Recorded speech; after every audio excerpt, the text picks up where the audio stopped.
So welcome everyone to the latest Trees Around the Globe Student Research Campaign webinar. This is the State of Trees, December 2023, a mini forest revolution around the globe, sharing experiences from schools, villages, and urban neighborhoods.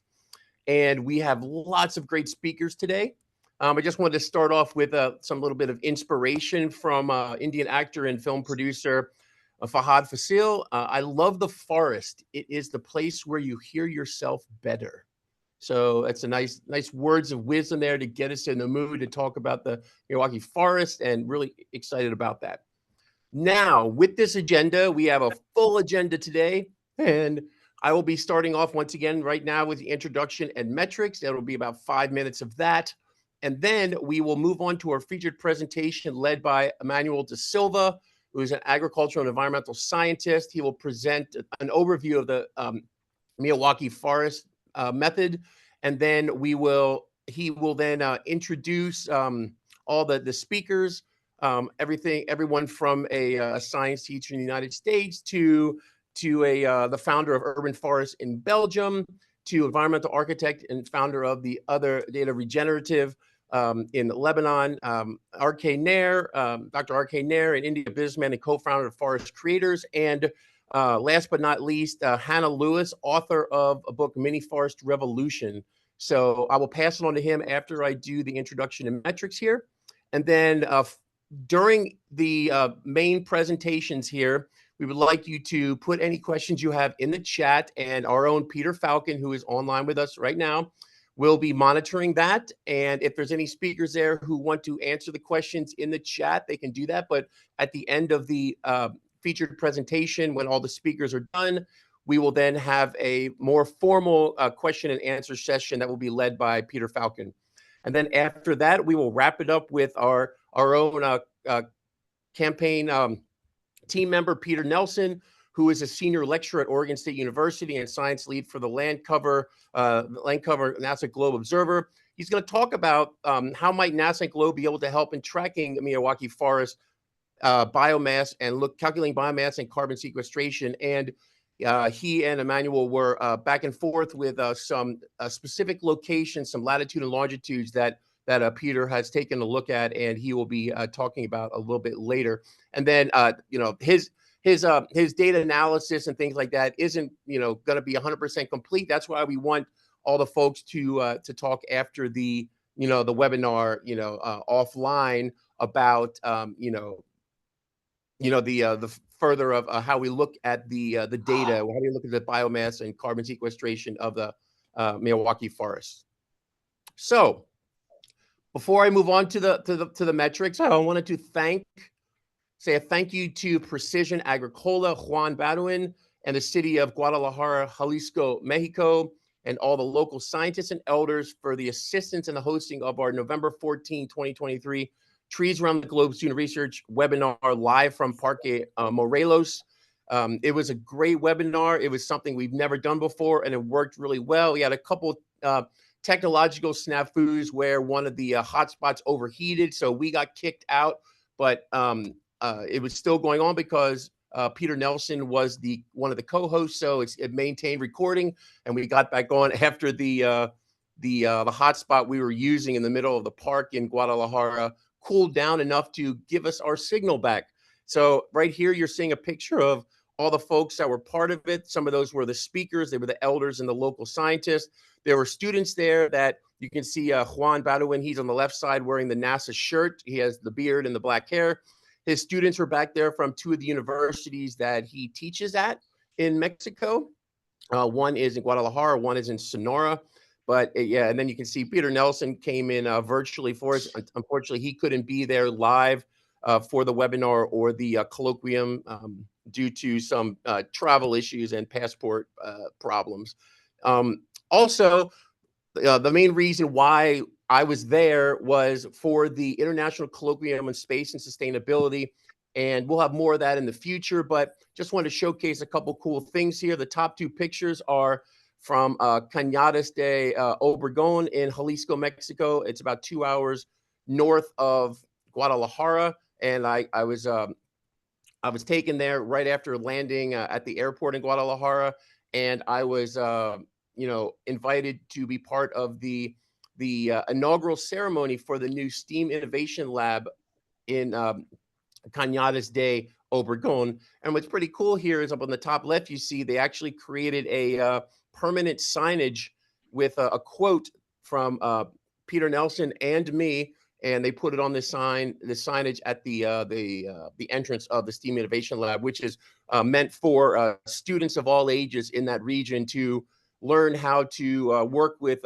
everything science, technology, engineering, art, and mathematics. So they've done everything from building go-karts from scratch, including the engines and all the parts, as well as building drones and taking observations. And it's all provided by Precision Agricola, a really groundbreaking group in Mexico, looking at different ways to study and maintain agriculture across the entire country.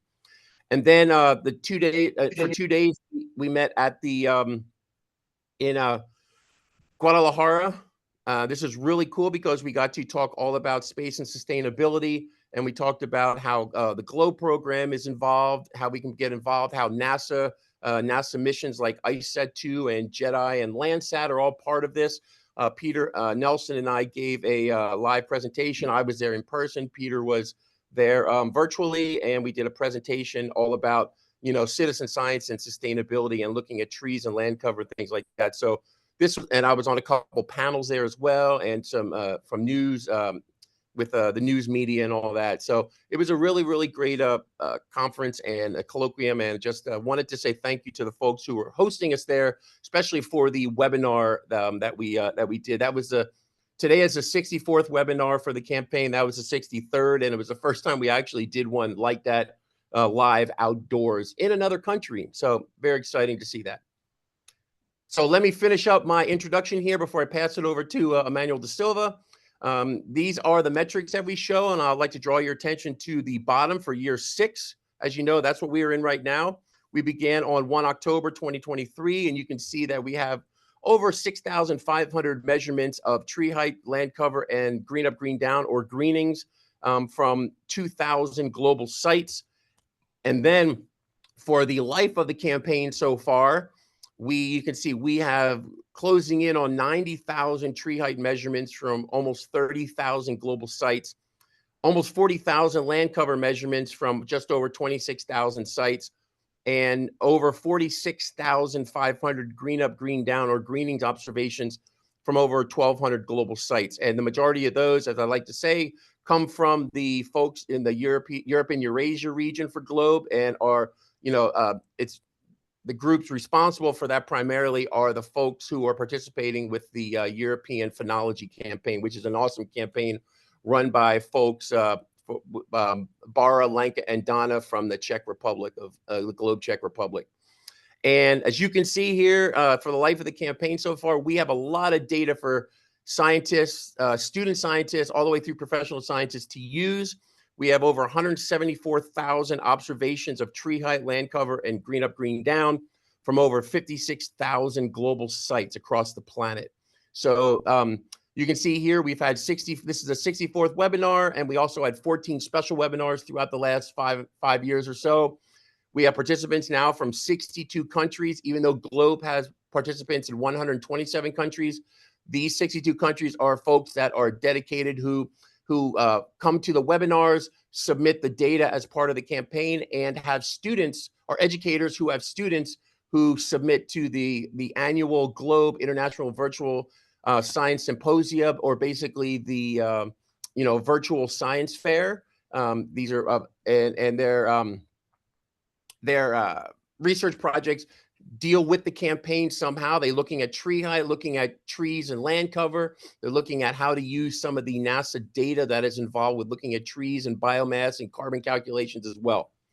And then also, finally, we have currently campaign related, we have 66 blogs with over 210,000 views. So we're super excited that we are in year 6 of the campaign. We just got started, as I mentioned, on 1 October. So we will be running this campaign through the 30th of September of 2024. And we are still planning the webinar for next month, for the first one for the new calendar year. But I'll give you a little teaser, is that it will be one where we will be focusing on what everyone in the campaign wants, in the sense of information regarding the International Virtual Science Symposia and research projects. So we're going to do a call for a webinar that's going to be an informal discussion with everyone of what they like to, what they're going to be doing with their students for the IVSS. So without further ado, and I might have missed a couple people on here, I tried to find everyone here, but if there's some people missing, that's okay. But we have the featured presenters and the featured presentation right now. And I'm going to now pass it over to Emmanuel De Silva. Let me go ahead and stop sharing and take it away, Emmanuel.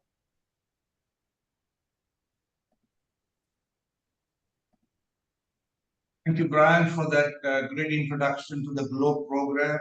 Let's see if I can share. Can you see my slides? Yeah, just put that in a presenter mode. If you, it's just in the working mode right now.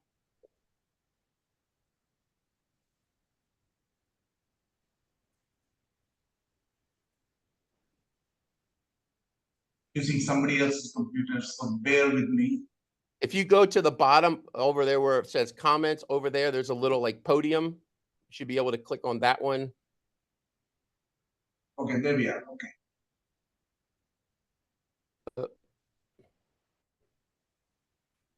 Maybe that doesn't do it, huh? Okay. Here we are. There you go. Looks good. Okay. Yeah. All right. Thanks again, Brian, for that wonderful introduction about the GLOBE program. And hello, everyone. Namaste from India, where it is close to 9 p.m. I'm in the city of Ahmedabad, the state of Gujarat in Western India, in the office of a local non-governmental organization called Samad Charitable Trust. Ahmedabad is a very ancient city, founded in 1411 by Sultan Ahmad Shah. So it was named after him. But today it's a booming city of over 7 million people. We had been to the field a few days ago. Take a look at the world's largest Miyawaki forest, a town called Boots, about 300 kilometers from here. So we will we'll hear more about this Miyawaki forest a bit later. But let me first present to you an overview on Miyawaki forest.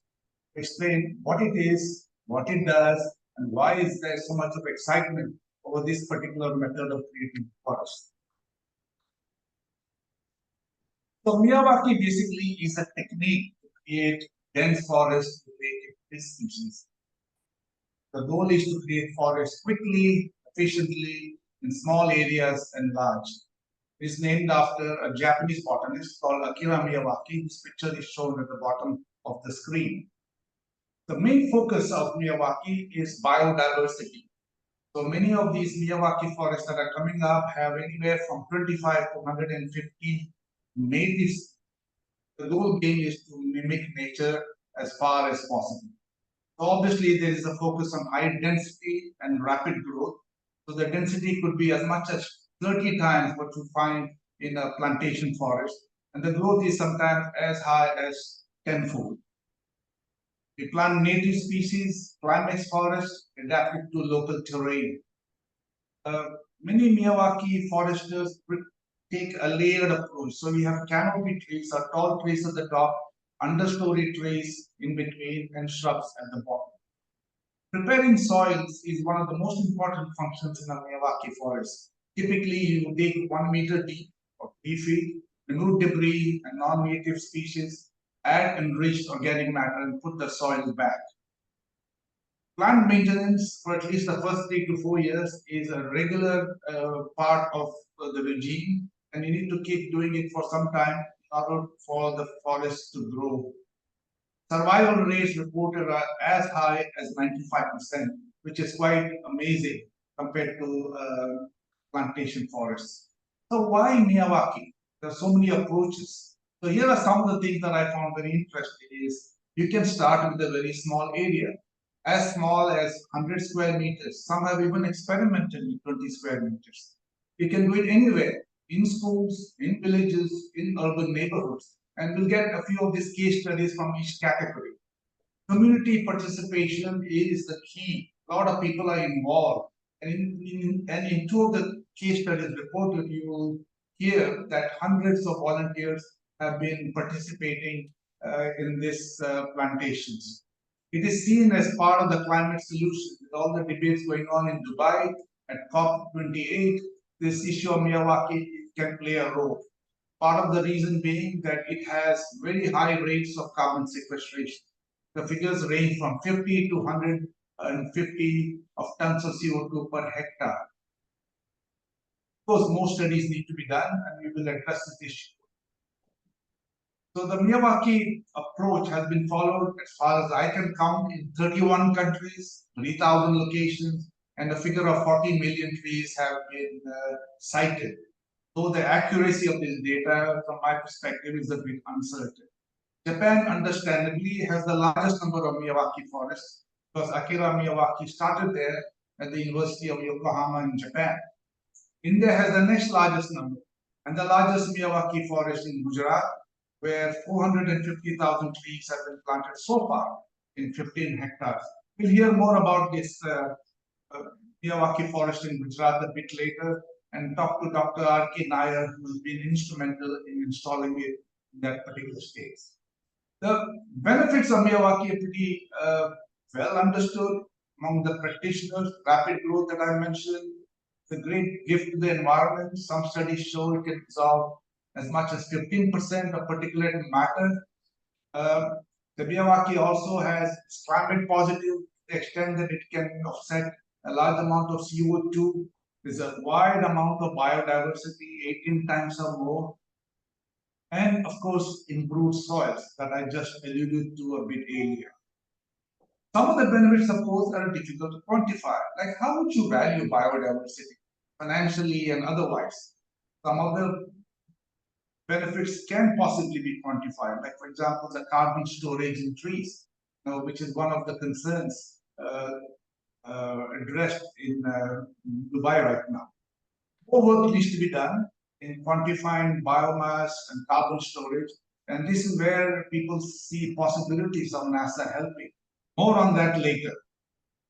So the cost is another issue. Obviously, if there are benefits, there's got to be a cost. The costs are all over the place that I've seen, from $45 per square meter to as high as 300 euros in some other places. Obviously, the costs are a bit lower in developing countries and a bit higher in developed countries.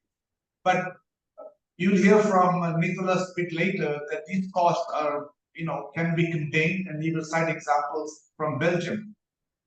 Maintenance costs also been seen as some of the issues for some of the people. Site preparation can be pretty expensive, and also the maintenance over a period of 3 to 4 years. But there can be cost sharing. I know of cases where local communities have stepped in and contributed free labor. There have been forest agencies that have been offering free sapling, and there's a wide variety of funding that is available. Local governments, state governments, and federal governments, the corporate sector. We'll see a few examples from India on this issue, as well as international. Now, I see great potential in using the Miyawaki approach as part of the climate solution, though it's not the only one. There is a push among some activists to make the Miyawaki approach get it adopted by the UN, especially through specialized agencies such as the United Nations Environmental Program and the Food and Agriculture Organization based in Rome. The fact that Miyawaki forests in some areas have been able to reduce temperatures by 2 degrees Celsius. And this is a study done by Urban Forest, and Nicholas can mention that later in his presentation. This can help meet the climate goal. If you recall, efforts are being made to make sure that the temperature increase is kept within 2 degrees Celsius. While there is no particular data on how much air pollution is reduced by urban forest, a study in the United States shows that it can reduce PM 2.5 by as much as 15%.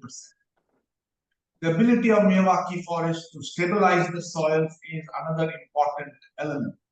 Now, most of the world's forests are depleted with carbon content of less than 0.3%. So Miyawaki Forest can possibly be a solution.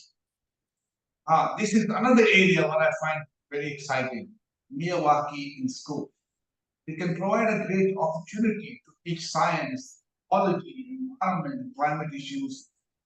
And as a matter of fact, the first case that you will hear from California that Neelam Patil will mention started in schools where they were discussing the issues of deforestation.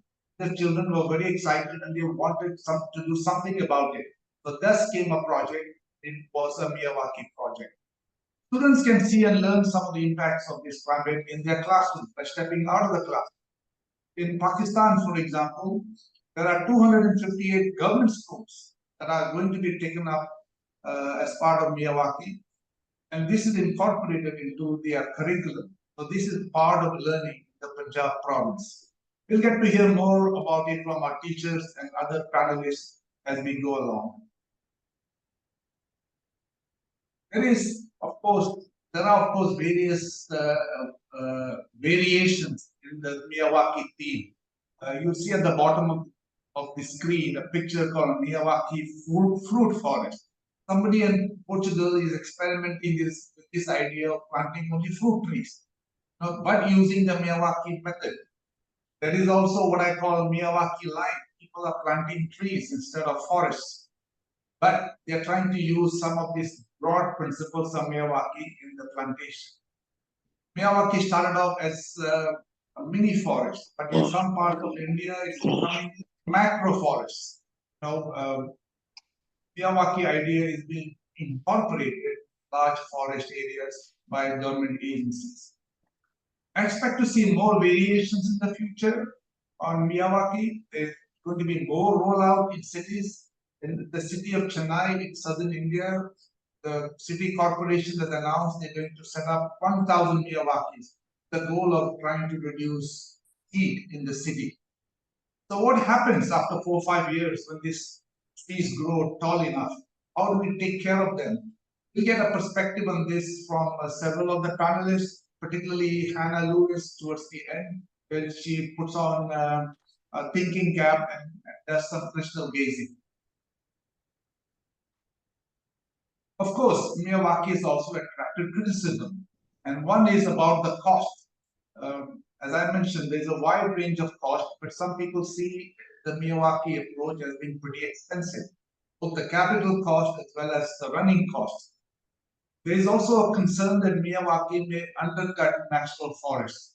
Even though all ecologists know that Miyawaki is no substitute for natural forests, but there is concern that natural forests may be cut with the idea of later on installing Miyawaki in smaller areas.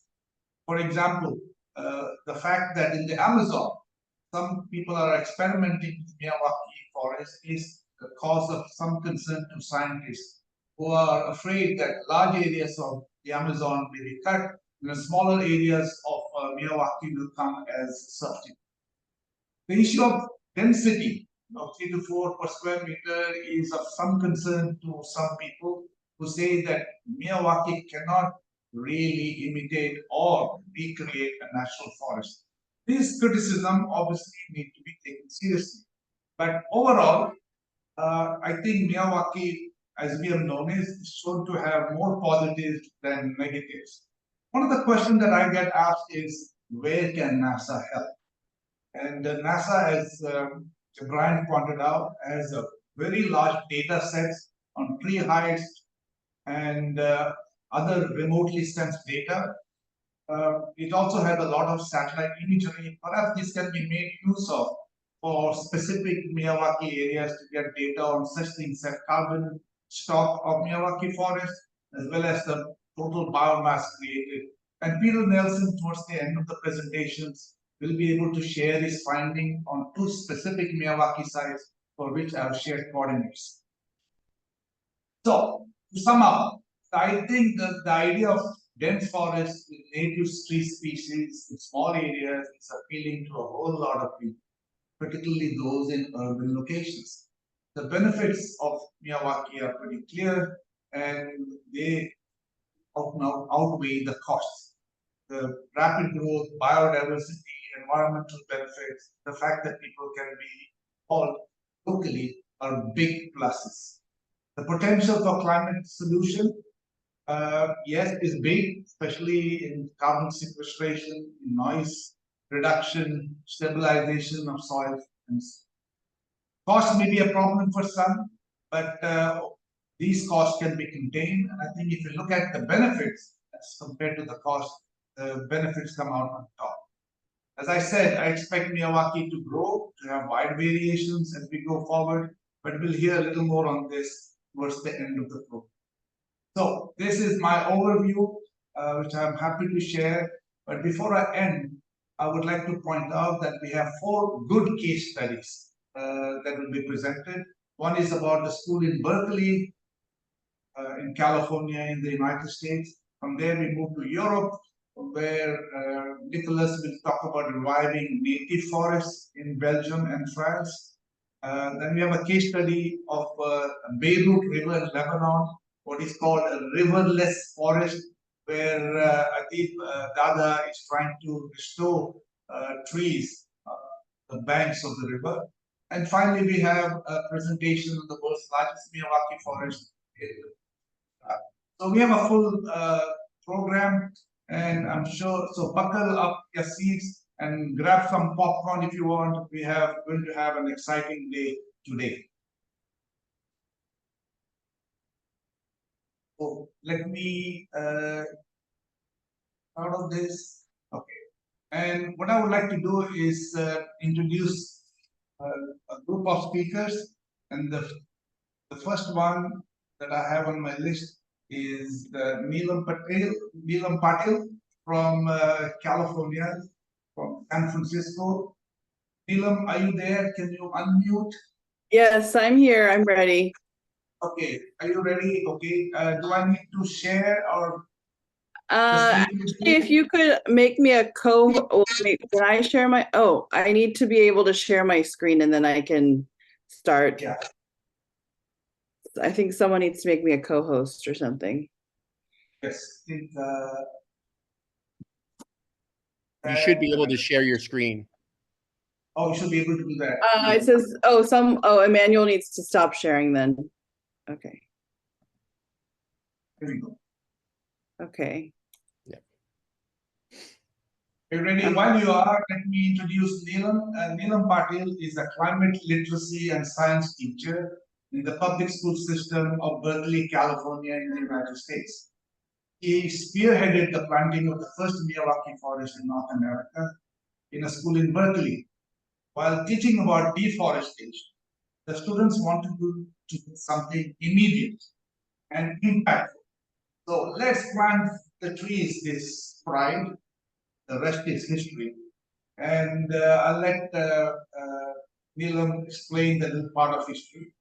He has also been awarded Innovative Teacher of the Year by Time Magazine last year. He has been an educator since 2000. Her work focuses on climate resilience, mindfulness, plant-based culinary education, and youth urban forestry. He's also a founder of Green Pocket Forests, a non-profit organization with a mission to green the urban spaces in America using the Miyawaki method. So, over to you, Neelam. Thank you. Thank you, Emmanuel. It's so wonderful to be in this room with such amazing Miyawaki foresters and also be connecting with the GLOBE program. And I also want to clarify, I did not plant the first Miyawaki forest in North America. I planted, I think, the very first schoolyard forest. But there were already Miyawaki forests here for quite some time that I think Dr. Miyawaki himself or his colleagues, Eugene Elbach's, planted long, long ago. Without further ado, I will begin my presentation. I would like to, and in the background is a Miyawaki forest, which my students planted. I would like to start with a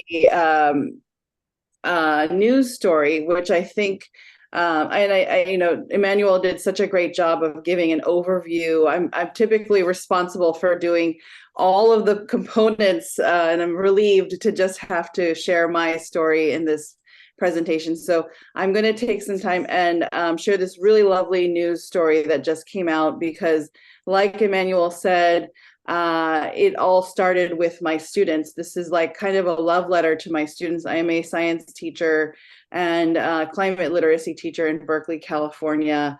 And California just passed a legislation which requires every student to have a basic level of climate literacy upon graduation, meaning that they must understand our changing time and have a kind of a core knowledge of climate change. So let me, and in this video, in this news story, you will hear from students, my students, and I think they share the message the best. So let me share my screen and share the sound, and hopefully this will work. Okay, so here it's called, the story was recently aired just November 23rd and of this year, and it's called Berkeley Kids Plant Tiny Forests to Slow Climate Change, and it was on CBS News. Here we go. Climate change and threatening biodiversity. In tonight's Project Earth, some tiny forests now flourishing in Berkeley schoolyards are showing students and citizens how they can make a difference. Ann Makovic reports these groves are small but mighty. On a busy street corner in Berkeley, What's it? a tiny revolution is taking root. It's a really special type of forest. It smells really good. I saw a few bees. Instead of pavement or a manicured lawn, See the dots? there's a dense little pocket of native plants and saplings flourishing in rich soil in front of the Berkeley Technology Academy. It's called a Miyawaki, or micro forest. They grow much faster and they use less water, which is very, very good. Tracking its growth, some fifth graders from a nearby school. Less than a year ago, they actually helped plant it. 15 inches, yeah. Overseeing the project, their science teacher, Neelam Patil. Well, the reason we're planting the Miyawaki forests and using the Miyawaki method is to address climate change. For years, Neelam has taught her students about the dangers of climate change, and now she's showing them what they can do about it by planting these tiny, incredibly fast-growing forests. What color are these? The Miyawaki method first intensely restores the soil and then tightly plants together only native flora. Research shows these tiny forests grow 10 times faster and sequester more carbon. They reduce the urban heat island effect and filter the air. They also quickly become a cradle for renewed biodiversity, which is currently under threat as the planet continues to warm. We're basically facing 40% biodiversity loss by the end of the decade. We need solutions, and the Miyawaki forest is a very effective and efficient solution. So far, students and volunteers have planted Miyawaki forests at 4 Berkeley schools. Now there's a chance they can grow more. The city owns a lot more land in Berkeley than the schools. Berkeley City Council member Sophie Hahn has recommended funding a new pilot program. It would plant 2 new Miyawaki forests, this time on city sites, especially near freeways where there's poor air quality and fewer trees. This is an issue that is urgent for everyone, and it is particularly urgent for our lower income and communities of color.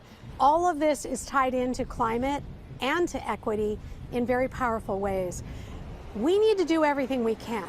These children feel inspired. When I look at it, I feel very proud and I am very happy that I'm helping the world. That one seems like it might be. And cultivating hope for the future. Behind it. It's devastating to Oakland families. Amazing. Neelam, you're on mute. Thank you. I'm going to go ahead and share my slideshow. So that story was a great example of, and what I'll focus on in my presentation is the student aspect, the climate literacy aspect, because Emmanuel already did such a great job of giving an overview of Miyawaki Forests. So this is my little blurb. I like to start out by saying I can't say enough about how important this project is for our community and for our children. Most of the time, we just feel powerless as we watch the planet get hotter and experience longer and longer fire seasons in California. This is a very specific and progressive way to sink carbon and change the direction of the planet's temperature rise. I am excited to include the solution in my curriculum this school year and beyond. And my name is Neelam Patil. I am a science teacher and climate literacy teacher, as well as Time Magazine Innovative Teacher of 2022. So I like to share, this is a one slide I want to share because I got to visit Japan this summer, and this is a 40-year-old Miyawaki forest, and it was planted at an education. So the beauty of this method is how connected it is, at least the beauty for me, is how connected it is to education. This was planted at the entryway of Yokohama National University, which used to be a golf course. And there in the yellow circle is Dr. Fujiwara, who is the world's leading authority on Miyawaki forests. And she took me on this wonderful tour of these forests. And I got to meet a 40-plus-year-old Miyawaki forest. So if anyone's wondering what happens after 20, 30, 40 years, this is what it is. And I'm this is my, one of our projects here. We did a lawn remediation. So I actually ended up partnering with the Facilities, Buildings and Grounds Department. And this lawn was using 13,000 gallons of water per month. And it's now using only a fraction of that, and will eventually stop using water altogether. And we do have a drip irrigation system installed just in case that there's a drought or for fire safety for the building. But this is it after 18 months. So see some really great growth. This is my nonprofit. I'm gonna go through you already saw this stuff, so I'm gonna go through this. This is one thing I wanted to share. This is the urban heat island effect offset. So you can see here, this was shared with me by Dr. Gray Coupland, who also does a lot of work with schools and Miyawaki forests in Australia. And she tracked the temperature, the surface temperature. So you can see it's 50 degrees Celsius outside and 26 degrees inside the Miyawaki forest. So that's a very large offset that these forests are creating, and it's all the way to 58 on the parking in the parking lot. And you can see this is a nice experiment that they did where they planted just in the traditional way, which is not biodiverse, the same plant 15 feet apart. And then here is the Miyawaki forest methodology. And I'm going to I want to really focus on the climate literacy. So you can see here that students are the ones planting these forests. And it does take a partnership. It takes a village to plant these schoolyard forests. You see in this photo, you see parents. There's the facilities department. I'm the teacher. There's the principal of the school. There's the buildings and grounds staff. And then there's funders. We had some corporate funding from Sugi. And Sugi, they are a project which is a global Miyawaki forest organization that assisted with this forest. And in this photo here on the right, you can see that there is a connection with local tribal leaders who came and blessed the land, and also they blessed the planting and did a land declaration. So they're giving a education in stewardship and traditional indigenous values of stewardship, which is also very important. Now, the story I really want to focus on is this. So once the planting of the Miyawaki forest was just the beginning for us. And I don't know if you remember seeing the forest that was just on the TV, in the TV news, but this was it just 6 months ago, and now it's taller than me. It's like I can't even reach the tops of the trees. But on the right, you can see students who got a STEM learning opportunity to go. First, they got an opportunity to actually implement a very cutting edge climate change solution, and then they got to go out and study the impacts of that climate change solution. And I'm very excited about the tree height citizen science opportunities. I'm going to share that with my students. And this photo on the left is also something that's really important, which is climate activism, which has been inspired by by these forests. So my students actually, before you can't tell from this photo, but before this, so this is a photo of a climate strike. We did this on a children's climate strike. We did this on Earth Day, just of this year, actually in April. And before that, we had a student club, and they performed a play, basically an educational play, all about Miyawaki Forests. And you could call it a climate change comedy, and it's a play that I co-wrote with my students. And so we had all these, 9 and 10-year-olds were the actors, and it was quite a funny and educational play all about Miyawaki Forests. And we had the whole school come to watch the play. And then after that, we started this climate strike. And so I think for me, what I really want to emphasize is how meaningful these forests can be, and how important they are for children. And the other thing that I want to share is that, in the story, the news story you just saw, there's actually legislation that has come into play after these forests were planted. It became very high profile. I'm going to just go ahead and stop sharing my screen now. It became very high profile. These Miyawaki forests became very high profile in California. And we sort of started getting legislation that was inspired by these plantings because it was such a media sensation. So Assembly Member Ash Kalra started AB 57, which unfortunately made its way. It would have established an entirely new department within the California Department for Urban Forestry for Miyawaki Forests. And unfortunately, you may have to wrap up quickly. Oh, okay, sure. I'll just finish my sentence.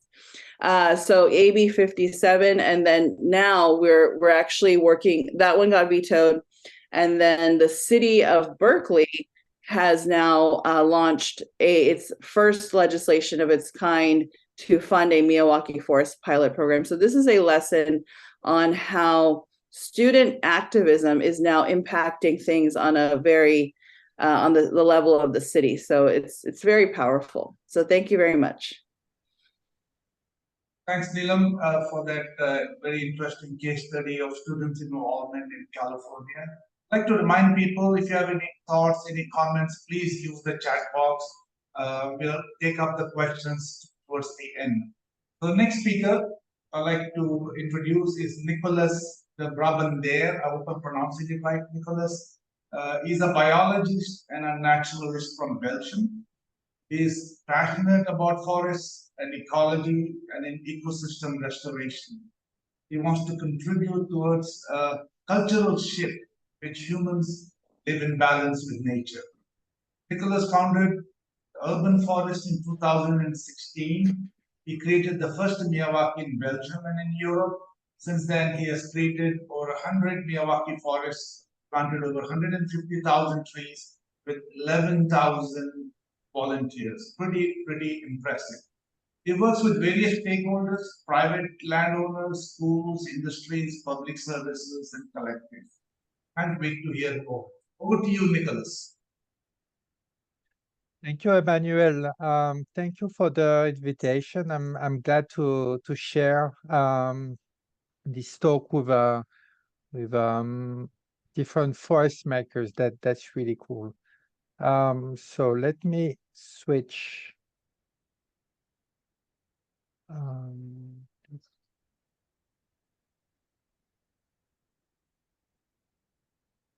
we go. So this is a Miyawaki forest in Belgium. This one is about a little over 3 years old. So it's quite impressive, and it really feels like special forest, something very wild, very native. This is what it looks like inside as you walk through the path. This is the complexity you can see.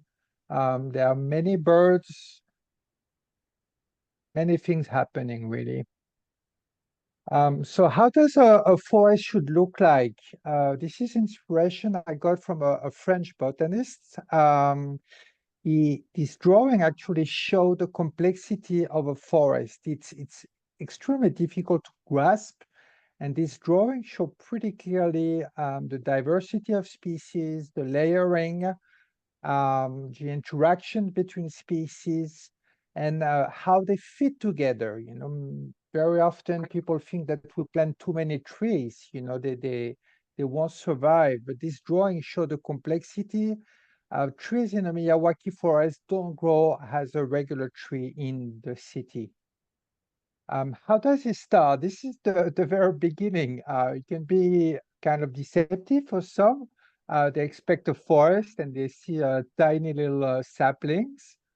But after a year, this is what you see in temperate climates. It's obviously slower than in the tropics. This is what you see 2 years later and 6 years later. It's very impressive what it becomes. And of course, I was skeptical at first, wondering, and now I'm very convinced that it's working. This is what it looks like. It can be a feature in landscaping. It looks really, really nice. You can already see the layering of the trees. Obviously some trees grow faster, some slower. You get to learn a lot about the behavior of every species. It's quite interesting. And it's quickly self-sustaining. In this photograph, you see a seed dropping in the forest. This one is 5 years old, and you already see, seeds sprouting in the forest. So it works, definitely. That's the good news I'm spreading today. These are examples. This one is in extreme environment around Paris. The soil was completely destroyed, as you can see. Nevertheless, a year and a half later, we recover an ecosystem. We also do forest near industrial facilities. This one is about 2 years old, a little over 2 years old. And also, this is an example. There used to be a greenhouse right there, and it stayed there for at least 2 decades. And it had to be removed with concrete. So you imagine the state of the soil. And this is the transformation within 3 years. We also work with real estate. There used to be a well-manicured lawn right there. And not only the people there like the Miyawaki Forest, but they decided to change the management of the park. And they went from having lawns everywhere to having a truly ecological garden. This is an example in a village in the Champagne, where they have champagne. It was really hot there. It is really hot there in the summer. It's only big agriculture. There are no more trees. So people in the villages were suffering from the heat. And there wasn't any social bonding because it was so hot. People in the village would not come out and meet.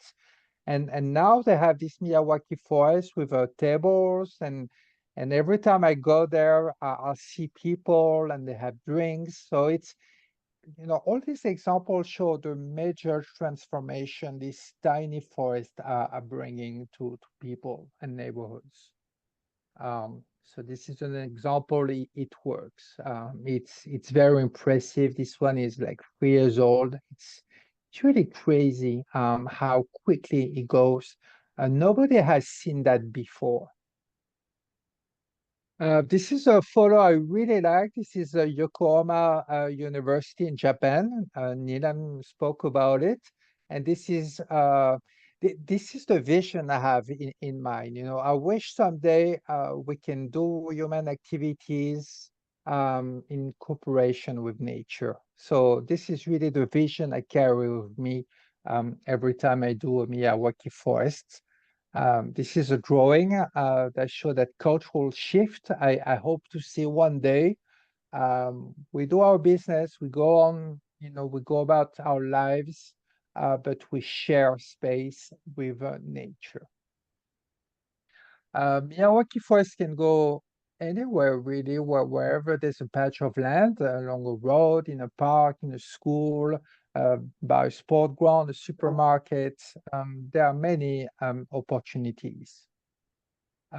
This is, so I've done, over about 100 Miyawaki Forests so far, all over Belgium, France, and this year we did the first one in Germany. It's quite rare to do something that has such a broad impact, and the Miyawaki Forest is really one of the special action you can do. It covers so many aspects, from storing carbon to making people happier. It does some, regulate temperature. I mean, it does so many things. So I want to share some experiences. This is an example in Brussels, right in the heart of Brussels. And in 2022, we experienced the worst drought in decades. So we were really worried. Well, the trees survived because we decided not to do watering, So this is what it looks like in the worst of the summer. And this is a year after. This summer was much better. As some of you might know, it rains quite a lot in Belgium. So I'm showing this to show how resilient these forests are and how low maintenance they are also. That's an important feature. This is another example. This one is in a school right during the drought. And, you can see the trees are not doing well. I was actually worrying, are they dying or something? But I discovered that they only lost the leaves to grow back the next season. So once again, this is the resiliency you get with such a complex and diverse ecosystem. This is also, in where there used to be a greenhouse, and I show you this because at one point I was very disappointed. I worried, didn't look really good, and I thought, I may have lost many trees. But with a little bit of patience, you see what it becomes the year right after. This is another example. I was a bit disappointed by the growth, wondering if this one will work.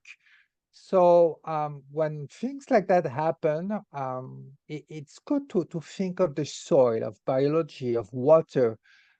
if there's a crust on your soil, maybe the biology in the soil, all the microorganisms, maybe they're not doing the work of breaking down the soil surface.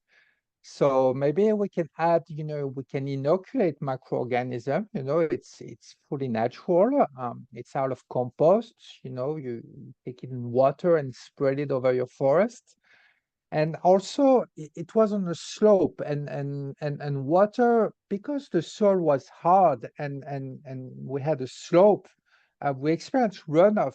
Water did not have time to seep in the ground.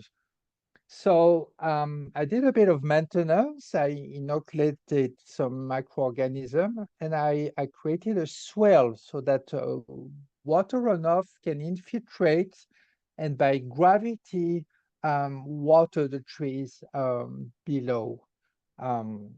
So that was an experience, really work. And this is what I saw 6 months later and a year after. It's so impressive. And I like it because it's nature technology, and it's hard to understand. But the Miyawaki method managed to grasp, is functioning. I did a report this year. I studied 6 Miyawaki forests with Dorian, a colleague of mine, and we look in details 6 forests that are 3 to 6 years old. I invite you to look at it on our website, urbanforest.be, like Belgium. These are the 6 locations. And we did a transect. The idea was to map every single tree to know the species, the height, the canopy, to really have a very good understanding of what's happening in this forest. We also look at the soil biology, taking sample and looking at it through the microscopes. We also look at temperature inside and outside the forests. We also look at water infiltration time. To me, this is an excellent indicator. The faster the water infiltration time, the better your soil. The more resilient your forest. It means that water gets in the ground. It doesn't run off. So this is, I show the results in pictures as well as, through text, but this is an impressive result, as you can see. I do like simple indicators, foliage density, health of the forests, ground cover, with a simple indicators, that anyone can understand. And I have these indicators, but I show it with photographs as well, so we know how it looks like inside the forest. We also do the mapping of the forest. You really see the complexity here, the location of every single tree, how wide they are, the colors on the ground, a description of the forest ground. I also do a profile, so we'll get to see how the trees look like. And, they fit, because we use so many species, they actually fit together and we experience rather low mortality compared to other methodologies. I provide many indicators, growth rate, proportion of trees and shrubs, like many different indicators. And what we see is that even in temperate climates, the bigger trees, they grow over a meter every year. It's very impressive. Nobody expected that. So that's once again good news. For soil biology, I also use simple indicators. I note, when I see them through the microscope, when they're there or not there. and you can see a massive difference in the soil biology inside and outside the forest. It's really, the soil and nature is recovering really fast. And these are pictures. Below, you see the soil outside the forest. It's what I call a mineral desert. You see very low organic matter content and very few organisms. And in the forest, it's all happening, you know, it's buzzing with life. We also look at temperature, the same as Greg Copeland in Australia is doing, and you can see the massive temperature difference. It's 19 degrees Celsius in the forest and 45 on concrete. So it's, you know, I said that it's a lower temperature by 2 degrees on average over 20 meters all around the forest, but on a sunny day, it's very impressive, the temperature difference. Water infiltration, it can be like 5 times faster in the forest. It's really happening, you know, it's working. So, you know, I take the chance to you know, to ask NASA, you know, that there are differences, you know, that there is variability between forests. So why is that? You know, I make my own observation, I try to understand, but it's so complex. Is it because of the straw we put on top? Is it the wind? Is it the you know, fungal biomass in the soil? It's really hard, you know, to understand why this forest is growing so fast and the other one slower. How much carbon is stored in this forest? This is hard to know, but one thing for sure, we cannot compensate, you know, our emission at I mean, at the level of a European citizen. We emit way too much CO2, and the forest is not compensating for that. So we need to cut our own emission. Can satellite images help us do better monitoring? Can we have a monitoring box placed in the forest that can, you know, monitor temperature, humidity, air quality, biodiversity? Maybe you know, we can detect birds, you know, by the songs. You know, soil biology. I mean, there are many. So we definitely need students and people to look closely at all these indicators. But you know, what I invite you is really to understand that this methodology is working. So let's not waste too much time, you know, overthinking it. It's time for action. Thank you very much. Thank you, Nicholas, for an excellent presentation, good pictures, visuals, as well as some research. Regard to your question to NASA, I've just been informed that Peter Nelson was supposed to address some of these research issues. Is not well. He has had a bad reaction for flu shot and therefore will not be joining us. More on that later. I think Brian Campbell is going to give us a bit of more. So once again, I want to remind people to have their questions, their comments in the chat box so we can take them up a bit later.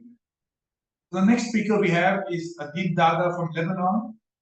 He is an award-winning environmental activist and architect, founder of the Other Dada regenerative consulting and architecture practice, firmly committed to the UN Decade of Action, is engaged in rewilding Beirut city and empowering communities to reclaim the native land and public space by planting native Miyawaki. Along with his team, he has planted 11 forests across Lebanon, 10,500 trees of 28 native species. reclaiming about 3,700 square meters of degraded space. He's taking a break from the COP28 meetings in Dubai to speak to us. Thank you, Adib, for joining us, and over to you. Thank you, Emmanuel, for having me. And it's great to be with friends and fellow forest makers, some of whom I know and some of whom I am meeting just today. Let me just share my screen. And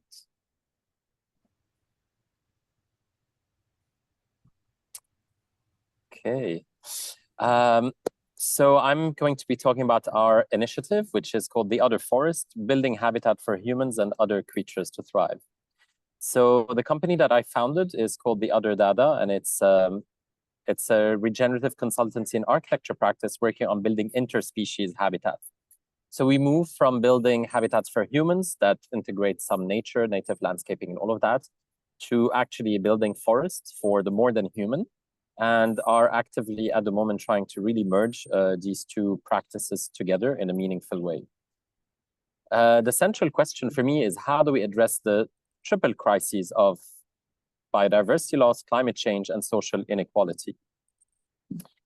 And one of the ways to do that is, by rethinking our cities in a way that, what if our cities were as effective and generous as a forest? So providing not only for humans, but for other species as well, in perfect balance with the operating conditions of planet Earth. So, and I was very inspired by the natural ecosystem at the Beirut River. So this is the Beirut River in Lebanon. It's the only river that goes through our capital city. But this is what my government did. So for those of you who are not familiar, Lebanon is a failed state. We have a very corrupt government. We don't really have public services. We haven't had a president in the past year. And this is the aftermath of many years of corruption and neglect, which ended up with a big explosion a few years ago. This also led to Lebanon having the highest death rate caused by air pollution in all of the Middle East and North Africa region. And this is the state of the Beirut River, which was transformed from a healthy ecosystem to a sewage infrastructure with further sort of artificial layers, such as solar panel farms on top. The river suffers from invasive and exotic species, such as eucalyptus, the tree of heaven, and the lantana. It suffers from the dumping of garbage in the river, leading to images such as this, and the dumping of raw sewage directly into the riverbed, as well as ongoing dumping of industrial waste in the river. And all of this flows into the Mediterranean Sea, making it a local problem with a global impact. So how do we bypass these large systems and these corrupt systems? For me, it's about thinking globally, but acting locally. This is in the power of each and every one of us to do, and very much inspired by the words of the ecologist Wangari Maathai. It's the little things citizens do. That's what will make the difference. And my thing is planting trees. So using biomimicry. So biomimicry is design that's inspired by nature. And it's something that I studied a few years ago. So using biomimicry at the systems level, we developed the Beirut River Genius of Place. And the idea is to really bring back the ecosystem services that the river and the surrounding ecosystems used to provide humans, to improve the resilience of the city and the living conditions of the communities nearby. So for example, one of the site challenges is stormwater drainage. And we found the plane tree, Platanus orientalis, to be one of the greatest champions at sucking water up and releasing it through evapotranspiration. And this is how it's managing the flow, and it's managing the rainwater. So we planted the very first native urban forest in Lebanon, called Beirut Riverless Forest. So if you can see at the top of this picture, I'm not sure if my cursor shows, but this is the concrete channel that contains the Beirut River, and this is the sewage that runs through the river. So in summer, all of the fresh water is pumped at source, and no fresh water is left in the river except for sewage that is dumped by every village, town, city and industrial zone directly into the riverbed. And this is us planting the first pilot project that was also funded by Sugi Project, as Nilam had mentioned, funding their project as well. And so this is us working on this first pilot project by the side of the river. We planted more than 20 different native species of shrubs and trees. Some are edible, some are medicinal. So we have sage and hawthorn and oaks and pine trees. And this is the forest on the day of planting. The trees are usually between 1 to 2 years old. They're about 10, 15 centimeters tall. And in just 5 months, you can already see you can already see them sprouting. And in only 2 years' time, the city starts disappearing behind it. And so this is, you can see the transformation from a sort of completely dead, degraded soil to a healthy forest ecosystem. This forest is now 4 years old, and it's already undergone 2 drought seasons, because the particularity of Miyawaki Forest is that after 2 to 3 years' time, the forest itself becomes self-sufficient. And this is great for cities, and it's great for countries with very limited means, such as Lebanon, because you only need to care and put in the investment in terms of the maintenance and watering for the first 2 to 3 years' time, and then allow for nature to thrive on its own. So after the success of our first pilot project of 200 square meters, we ended up planting an extra 2,500 square meters on the site, and then have secured 10,000 more square meters to be planted starting next year. We also started moving away from just planting alongside the river and looking more into the urban spaces, such as this, really sort of urbanized spaces with asphalt. So taking away the asphalt and replacing this with, in this case, with a linear forest with the help of the community surrounding this area. And then we also started working with schools. This first started in the aftermath of the explosion of the Beirut port back in August 4, 2020, which claimed more than 250 lives and destroyed many homes, businesses, and schools. So we worked with 3 schools that were heavily damaged by the blast, and we worked with the students to bring to them like a sense of healing and a sense of renewal and hope into the school playground. So it was for us about depaving the concrete from the playground. So this is a really tiny forest. It's only 10 square meters. But you can see in just a year and a half, it's already brought life into this formerly concrete playground. And then in this other example, we replaced 1 car parking from this kind of playground / parking lot at this school. And in just 10 months, you can see the complete difference. And now, a year and a half later, the tallest tree is about 5 meters high, and it's already started sprouting fruit. We've also used this the Miyawaki method up on a private project in the in one of the towns where it actually snows in Lebanon, and so this is in a ski resort. And we can see the forest surviving really well, even in those conditions. Obviously, the particularity of the Miyawaki method is that we're looking at the potential for natural vegetation. So we're really looking at every single site. What is the potential natural vegetation that would come back to the site if it were left alone? And so the forests we've seen in the city have a different type of species, of native species, than the forest that we have up in the snow mountains. So the other forest, the idea is that by implementing urban afforestation, we can regenerate degraded leftover lands into a shared space between humans, native fauna and flora, all the while tackling urban flooding, reducing pollution, and reducing the urban heat island effect. Essentially working with nature to transition our cities to healthy and resilient communities, and really kind of empowering communities to feel that they have agency to actually make a change and to actually tackle the climate crisis. So we're reclaiming degraded land as public space. We're regenerating ecological systems. as well as regenerating social connections. We've, up to date, over the past 4 years, engaged more than 800 volunteers, planted more than 10,000 trees and shrubs of 26 different native species, and won more than 5 awards. And how do we bring it all together? So as Manuel was mentioning, I am in Dubai at the moment for COP28. And this is our first attempt actually at building a true interspecies habitat.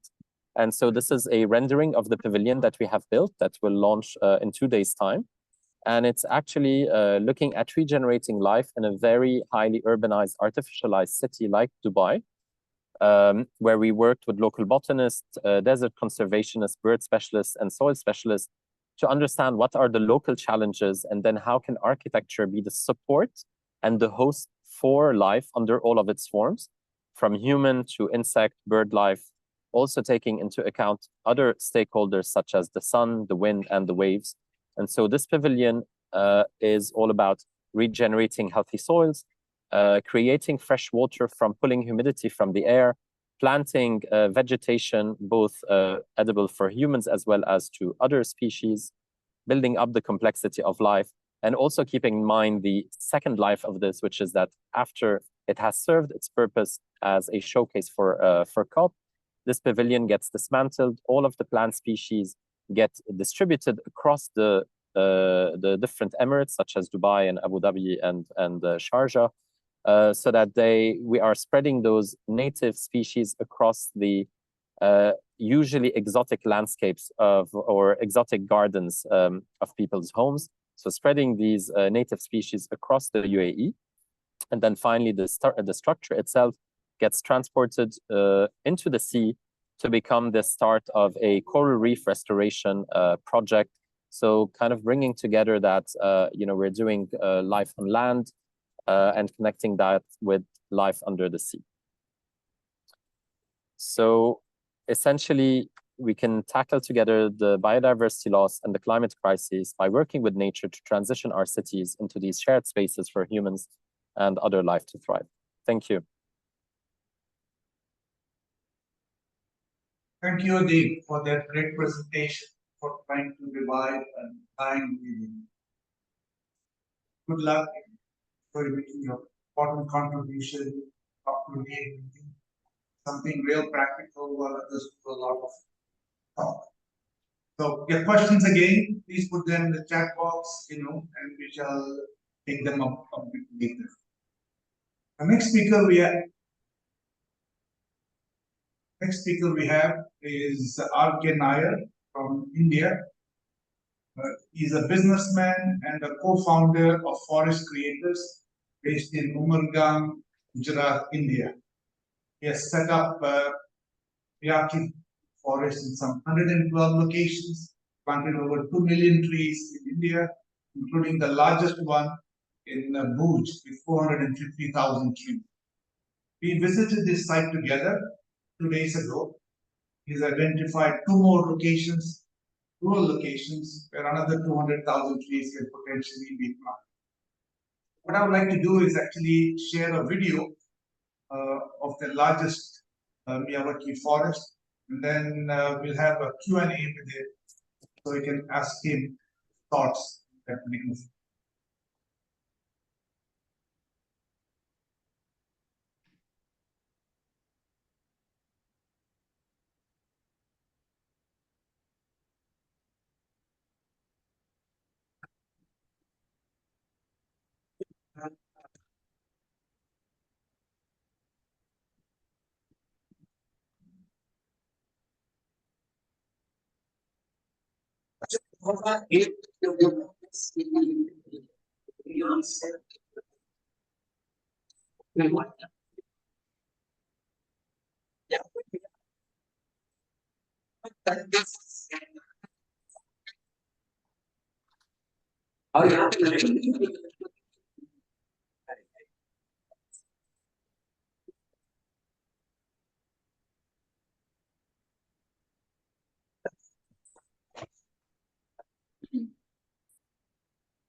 We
have Dr. R.K. Nair with us today. R.K., good evening. First, I must congratulate you. Good evening. Namaste, Bharat. First, I must congratulate you following 112 Miyawaki Forests. Video mentioned 105. Planting over 2 billion. So, can you tell us how did you get started on this? Yeah. When I saw a bird's nest fallen on the ground along with its eggs while cutting a tree for a road project. And what I have seen is that bird is crying and asking for help. Then I thought, what is the mistake of that bird? So I thought we have to create separate forest wherever barren lands to only for the birds and the biodiversity. Then I started creating a forest. Then I started with Miyawaki Forest. So far you have planted about 500,000 trees in that particular location in Gujarat. And the ultimate goal is to have 1.1 million trees. So how did you get involved in this particular project? Yeah, actually, I'd like to thank Gujarat State Disaster Management Authority, GSDMA, and the Honorable PM of Shri Narendra Bhai Modi ji, inviting me to create this Smriti One Miyawaki Forest Bhuj. Because due to the nature's challenges, many departments try to create a forest over there, but unable to do it because of the the terrain. It's a stony area, and creating a forest is very difficult over there. Then they invited us, and I did it. Good. What was your biggest challenge doing that work? Yeah, actually, creating a Miyawaki forest in a terrain area, especially in Bhuj, Kutch, it's a very big challenge because the atmosphere and the rocky mountain, the situation of the condition of the soil and all these things is very difficult. And in summer season, the temperature is very high, and in winter, the temperature is very less. So it is very difficult not only to develop a Miyawaki forest and maintaining it to up to 3 years is very difficult to challenge. What has given you the most satisfaction? Yeah, the satisfaction, what I say is, after creating a forest, what I have seen is many biodiversity is developed naturally over there. Not only, if you say butterfly or birds, but inside the soil, I have seen crores of living things which we are losing today every second from this planet. So it is after creating a forest, what I have seen is it's all developing, redeveloping again in that forest. It gives me a lot of satisfaction because, for the development, we are demolishing the planet. And we see what the nature, the creator is created before us. We see after creating the forest, inside the forest. You're a businessman. You're in the export business, exporting garments, clothes all over the world. You have handed over this business to your son. so you can focus on Miyawaki Forests. Are you happy with this new mission? Yeah, yes, sure. I'm so happy. Not only happy, I'm so happy because what I said earlier, for a development, we need a development. For a development, we are damaging, many things, even aquatic species and other species, also biodiversity, which lives under the soil and above the soil, like animals and other birds and all these things. So it gives me, a lot of happiness that the creator created many things inside the soil and outside the soil. Like many plants, many shrubs, even many different variety of trees. We can see colorful aquatic species, all these things. So after creating such kind of forest, I can see many things again in the planet. So it gives me a lot of happiness other than this business. What are your future plans? What are your future goals? Yeah, my future plan is I'm planning to plant each and every second till my breath. Okay, so I don't know what is the length of my life, but I am planning to plant till my breath and make the this planet green and clean, what it was earlier. Wow, what a at least for the next generation, not for me. Great commitment. Thank you. You did mention to me that you would like to take your expertise overseas, perhaps Africa, wherever there is a need, to share your knowledge. Can you tell us a little bit more about this goal? Yeah, sure.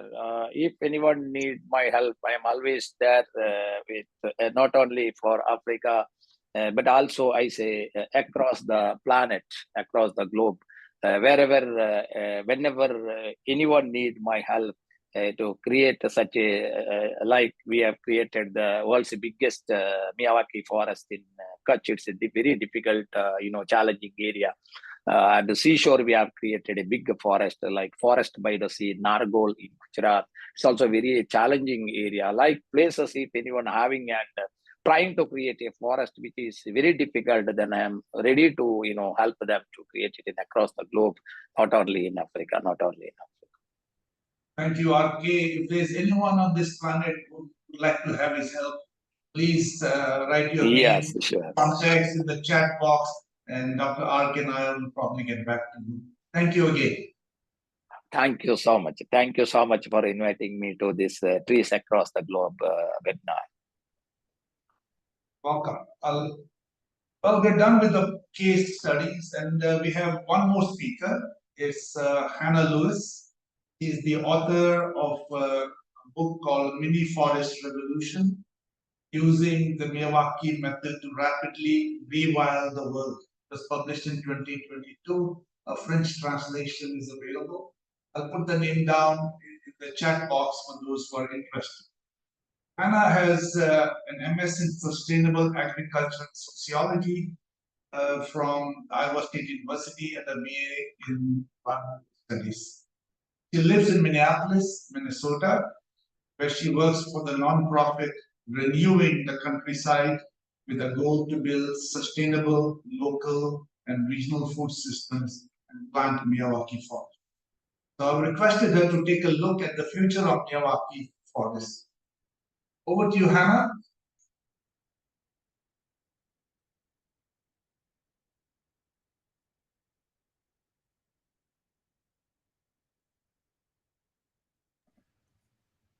Okay. Can everyone hear me? Yes, we can hear you. I must inform the others. She has a bit of a problem with the camera, so it will be mostly audio. Okay, and what about my screen? Can you see my screen? Yes, we can see your screen. Need to put it in presenter mode, please. Yep. Yes. And then you'll be good. There we go. Okay. Perfect. All right. Well, thank you for inviting me here. I've really enjoying this panel as a listener. Nicola and Adib were some of the people I first learned about mini forests from. So it's great to hear their presentations, and Dr. Nair and and Mrs. Patel as well. So let's see. Yeah, I'm just going to speak briefly about the future of mini forests as I see it, and looking at that in 3 perspectives. Mini forests in the context of climate action and moving into the future, the movement of making mini forests as we're moving into the future, and then individual forests and how we can expect them to fare in the future. So right now, it's the COP22 is in session, and so it's a good moment to reflect on all the ways we can do climate action at every level of agency, from individual to national government to international collaboration. And so what everybody loves about the Miyawaki method, what's so wonderful about it is that that's an action you can take at the individual and community level. But I think it's really only half of the story. If we're really serious about thinking about ecosystem health and its role in combating climate breakdown, it's also really important to keep in mind these magnificent mega forests obviously in the Amazon and the Congo and the Boreal, but also all of the smaller, primary and secondary forest fragments that are mature and that are doing all the things that we want our mini forests to be doing as well, to be adding to that. So Adib talked about thinking global and acting local, and for me it's important to really keep those together in the same in the same sort of action as we're restoring our local ecosystem, really thinking about what contributions we can make as individuals to protecting larger or existing standing mature forests wherever they are in our own communities or across the world.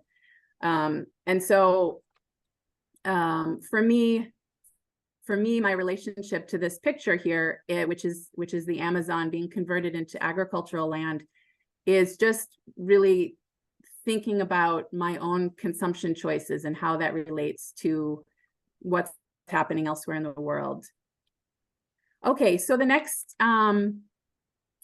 thing I want to look at is really the exciting aspect of mini forests, which is this movement that we're creating and how it's unfolding into the future. And I think that there's a few areas where with a lot of potential and traction. And so we've talked about schools being a really amazing site for mini forests, and Neelam talked about the reasons for that, which are really compelling.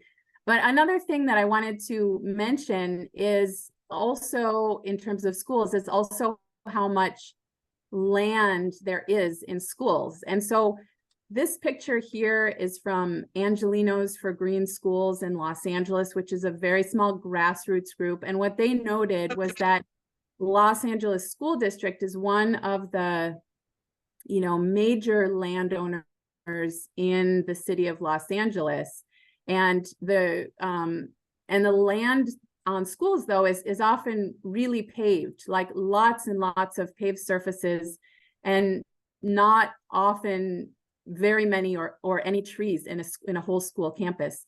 And so the potential for urban heat islands on schools where we have children is really high. And so but their thought was, well, what if the whole district got on board with the idea of green schoolyards, and how big of a difference that could make, not only for the individual schools where the children are playing, and where they wouldn't have to be playing out on that hot asphalt, but what a difference it would make across the whole urban landscape. It represents about 6,400 acres in the city. So, and that's just one example. So across any area, that's another kind of reason to be involved in schools, is because of the whole district and the amount of land that represents as a whole. And so another, I think, really interesting way to think about mini forests is in terms of placement and the potential for mini forests to contribute to wildlife corridors. So when you have two natural areas that are connected to each other, they're both going to be a lot healthier than if they were separated. And the corridor doesn't have to be that wide, but the idea is that wildlife needs to move around just like we do, to forage, to find mates, to migrate. And so that is really important, that movement across ecosystems. And so in a city landscape, what are the potentials for connecting different natural areas to make all of those natural areas healthier through that connection? And then research is another area, I think, that is surging forward in the Miyawaki movement, because as the Miyawaki method becomes more and more popular, people are wanting to see, the concrete data on these benefits that we know and we're seeing are there, but what exactly is happening? And not only wanting to know that data, but also the fact, I think the potential for mini forests to be a living laboratory on school campuses. And I imagine ecology courses in college or in high school using, like Patil was talking about, but using those mini forests as a way to do research projects, even at the graduate level. And there's so many things that you can look at, and Nicholas talked about some of them, but biodiversity monitoring, water infiltration rates, growth rates, carbon sequestration rates, the cooling capacity. So that's another tie-in to schools, but also to university campuses as well. And then also nurseries and homegrown nurseries, or nurseries of any sort, but getting more people involved in that part of the process, because as the enthusiasm for planting trees and forests grows, a potential bottleneck is having the plants available, the native plants available to be populating those new mini forests. And so there's several groups that are teaching people not only to plant mini forests, but also to start nurseries. And they can be on a really small scale. Somebody's balcony, somebody's front stoop can be places where, if you've learned the basics of growing native, choosing and growing native plant stock, that you can contribute to mini forests in that way as well. So those are some of the, I think, pathways that I feel like are having a lot of traction in terms of the Miyawaki movement globally. But obviously those are just several avenues, and there are many other sites, businesses, city land, and all sorts of places. So the other thing I wanted to just touch on was the future for individual mini forests and how we can expect them to fare in the future. And so one thing we do know about mini forests from the many that have been planted in the last 10 years is that it's, there's verification every time that they get off to a strong start. And so, they're designed for self-sufficiency at an early stage, in the sense of planting the right vegetation, restoring the soils, and then the density of planting that allows a canopy to form quickly and to create a shady, humid microclimate inside, where you're not needing to water or weed after a few years. And so that part is really clear. And then the other idea about the potential natural vegetation is that the fact that we're planting a climax forest means that we're planting the type of vegetation that you would see sort of being, and then kind of the relatively permanent vegetation on any given site that could last decades, centuries, millennia. That's just exactly ecologically fit for a given site, and that's what we're planting. So that's the idea, that we're planting ecosystems that are built to last. And so then there's the wild card of climate breakdown and extreme weather. And a lot of people wonder how that applies to the process of planting a mini forest. And I think one thing to say is that any healthy functioning ecosystem is going to be more resistant to extreme weather than pretty much any other land use we could choose for an area. So once we get that mini forest on a site and it starts to become self-sufficient, it's already going to become more resistant to extreme weather. As Nicholas was showing in his slides about how even those young mini forests were standing up to drought and heat. And the other thing that occurs to me is that, ecosystems, we know that they'll be migrating north to find climates that are more fit to their physiology. And so even when we're planting in places that are going to be getting hotter and maybe less suitable for those species, I think we're still facilitating their migration north in the sense of growing up a lot of seed stocks so that those seeds become more available for animals, birds, people, wind to transport north into climates where then they can grow well as well in the future. So that is pretty much my presentation, and I'll just maybe mention this picture here on the right is the first mini forest that was planted in Paris. That was in 2018, and so here it's about 5.5 years old, and so it's doing really well. And I'll just stop there and thank you and look forward to a conversation.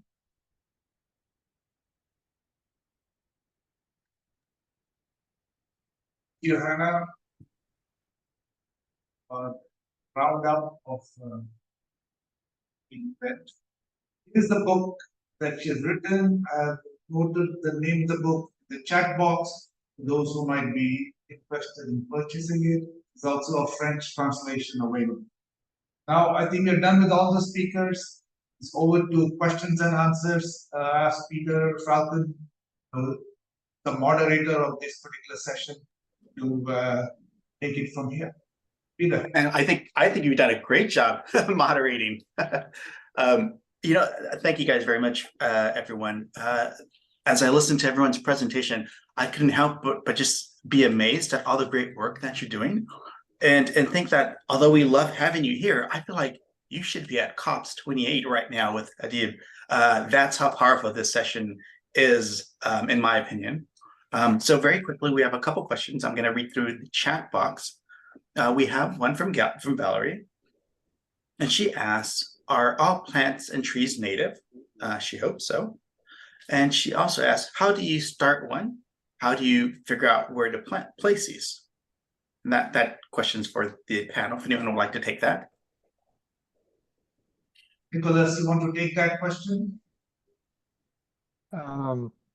Sure. So yes, we only plant native species. The choice is based on potential natural vegetation. So the idea is to do research and find what is the good match, what is the good plant community for the area you are interested in. How do you start? Well, this is the million-dollar question. You need to find a patch of land and people that are motivated. So ask your local school, ask your local city council, gather people around you, do it in a private garden. Start somewhere, start small, and learn and take it from there. This is my advice. So clearly, planting native species, one of the hallmarks of the Miyawaki method. Was also point out that what is native is some kind of matter of conjecture and debate. I remember reading that in France, any tree planted prior to the year 1500 qualifies as native. Just imagine, prior to the year 1500. Oh, yes, Nicholas, you're going to say something. Yeah. Like in Europe, we're very lucky to have a map of what potential natural vegetation is. So really the vegetation, basically it's what is the forest if there was no humans? You know, how does the forest look like? And so I mean there is pretty good science, you know, to find what those native species are. So and it's way more trickier when you live in places where this science and this information is not available. I know it's very tricky in India, in Jordan, in Lebanon, in many places. But in America, in Europe, and many other places, we have that knowledge. So, and you know, I like to say, if you're not sure, plant it anywhere, you know, it's all right, you know, it's don't yeah. And don't forget that every soil dream of becoming a forest. Well said. Thank you both. We have another question from Timan, and they ask, thanks for educating us about this topic. I understand that there's pretty immediate impact on the very local climate and nature.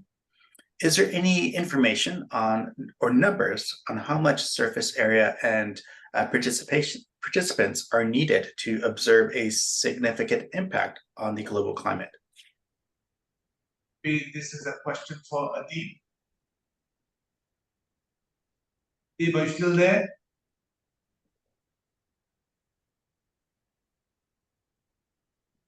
Hi, sorry, if the question is about the, like, you know, on the global scale, I don't have the numbers for that. In our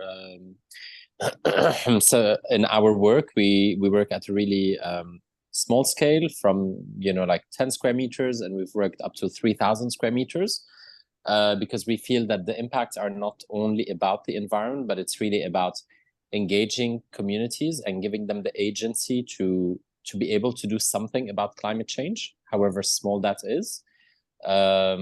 So yes, I can speak to those impacts, but on the global scale, I don't have those numbers. Okay, thank you. Another question we have is, since the Miyawaki forests, I can pronounce it, I'm sorry, forests are planted with native species, do you see an influx of invasive species often in the Miyawaki forest species? I'm sorry, do you see an influx of invasive species in these forests, or are they monitored very closely to allow for the invasive species? Well, Dr. Nair, would you want to take up this issue? Where you have planted have invasive species coming to the Miyawaki area? Yeah, we have taken almost 117 varieties in Smriti Miyawaki forest. And even in other places also, we have taken more than 100 varieties. So we take shrubs, flowers, fruiting, canopy, and timber together. So this is the methodology we use here. Simply a Miyawaki method, but we take all these varieties and see we can plant anywhere in the soil. It's not, you know, like for a particular area only we can select the subspecies, not like that. We have to include all these 5 categories. That is very important part. What do you think, Nicholas? I can maybe add to that if you'd like as well. Go ahead. In a lot of the, I mean, in some of the places that we have planted, so as I've shown, we suffer from increase of invasive species that are quite aggressive and that have properties where they are actually they take over the native landscapes, and so such as trees such as the eucalyptus tree, which was planted by the French when Lebanon was under French mandate, to drain the swamps of the river, or to drain the floodplain of the river. And so in our case, what we're trying to do is actually, in the places where we are planting, we remove those invasive species so that we are actually able to restore the water cycle. And so the eucalyptus tree does not allow for it's allelopathic, so it's sending out chemical compounds that don't allow for native species to grow around it. And our native birds and animals and insects don't have the capabilities to decompose the bark and the leaves of the eucalyptus tree. So we replace the eucalyptus tree by the native forest, which is highly biodiverse. And what we found is that because of that biodiversity, the high number of trees that are there, it's very difficult for those invasive species to come back on their own. Also, for the first 2 to 3 years, the forest is monitored. So we do keep an eye out in terms of watching if anything unwanted is up there. But then after the 3rd year, and when we consider the forest is self-sufficient, we let the forest grow on its own and reach its own balance without human intervention. Thank you. We have just a couple questions left because I know we're short in time. Is there an ideal time to plant these forests?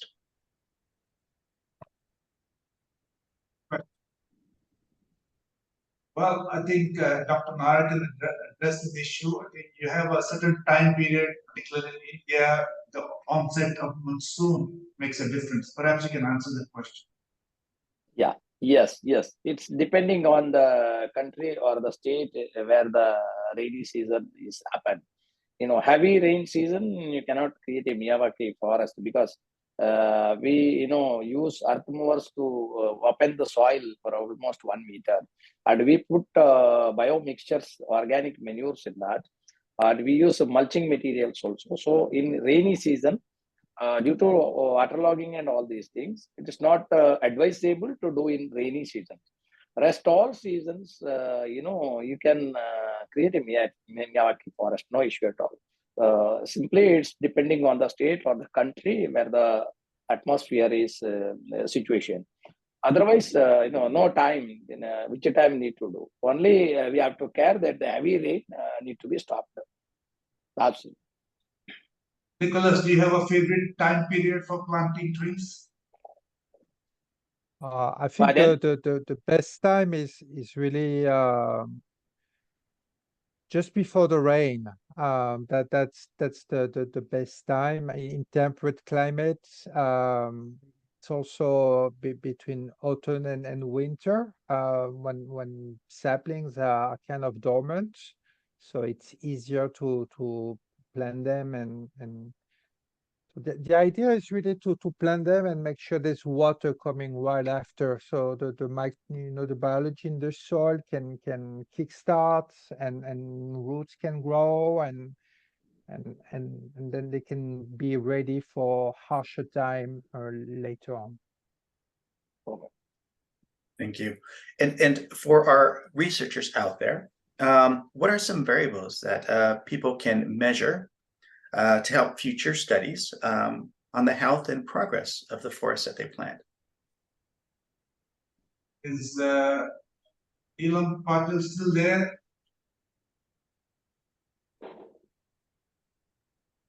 She's left. Anybody else wants to pick up this question? Phyllis or Adib? Sorry, I missed the question. If you'd like to repeat, Sure, I can try to answer that. I'd love to. Yeah. So for community leaders, teachers, students that are planting the forest, what are some variables that researchers can use? What are some variables that they can measure that could help future studies monitoring the health and the well-being of the forest? So we've been working with schools, and we are at the moment really sort of mapping out these variables. So we'll have more information in a couple of months. But some of the things you can look out for especially in schools where, we're starting with a concrete playground, we're de-paving that concrete. So you're exposing soil that hasn't seen sunlight in, in many, many years. So already studying the composition of that soil, seeing what's in there, and then checking that every few months, once a year, twice a year, to see the evolution of the soil after the site is prepared, after the soil is prepared, after the forest is planted, and those microorganisms start coming back, the worms and all of that. So that's a really good indicator. Another thing is is actually measuring, very simply measuring the growth of the plant. So we do monthly measurements of the height of the trees. So we select a few trees, one from every species in the forest. We measure the height and we measure the girth of the main stem. So those are charted, and these are things that can be done with really young students. We also do visual monitoring. Again, this can be done with young students. So we pick a few different locations that are set, and those pictures get taken every month. So we have a visual diary of that. We're also kind of teaching them about the native species, the medicinal properties of some of those species, the idea of plant communities, and then also kind of seeing how they respond to drought, to the rainy season. So there's, just sort of endless ways to engage students and educators in this. Thank you. And one last question before I turn it over to Brian. And this question is for Hannah.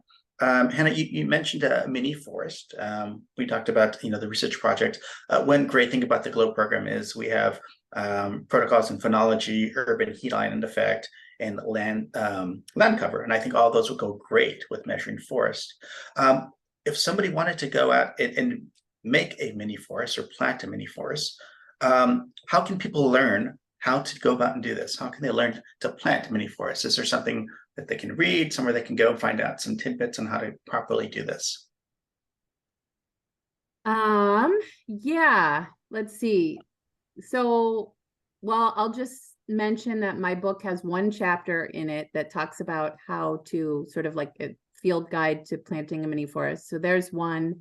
And then at the back of the book, there's lots of references to different websites like Urban Forest and the other Dada, the other forest, and lots of websites that have, I guess one in English is the Dutch organization that plants mini forests, and they have an English PDF downloadable mini forest guide.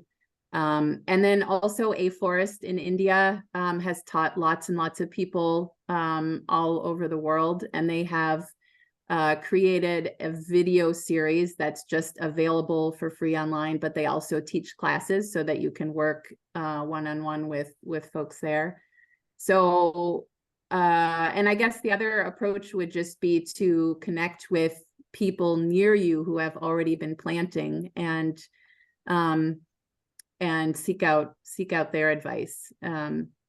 That's partly what I did when I was planting a forest in France, and that was my first time doing it. And I was lucky to have Boom Forest in Paris that was really walking me through a lot of the steps, just kind of by email back and forth, and talking to other folks who have done it, like Nicolas Adib and other folks that I got to interview for the book. So yeah, reaching out one-on-one, and then there is a good amount of information online that's free. Excellent. Thank you very much. And Brian, he went ahead and put the link for the book. So I like the answers. Start with the book and go from there. So with that, Brian, I'm going to turn it back over to you. And once again, thank our panelists. What a great session. I think one of our best so far. A lot to learn. And I know there's a lot of great comments in the chat box for our speakers. Yep. Thank you, Peter. Yeah, I'll reiterate that, what an amazing series of presentations. And thank you to Emmanuel for getting everyone together and grabbing the amazing talent of scientists and authors and educators here for this webinar. So thank you so much. And as Emmanuel mentioned earlier, that once again, our colleague and campaign team member, Peter Nelson, could not be with us. He is ill. He's having a reaction from several shots and vaccines right now, and he's pretty ill right now, and he's recovering from that. But he is going to start next month's webinar, and we don't have a specific date yet for that. We're still planning that. We should have that date by the end of this week for January 2024. But we will begin that webinar with Peter's analysis of the specific areas that Emmanuel sent him, the geolocated latitude, longitude, Miyawaki Forest, and Peter's going to take a look at that. And he has done that, but he just couldn't present today.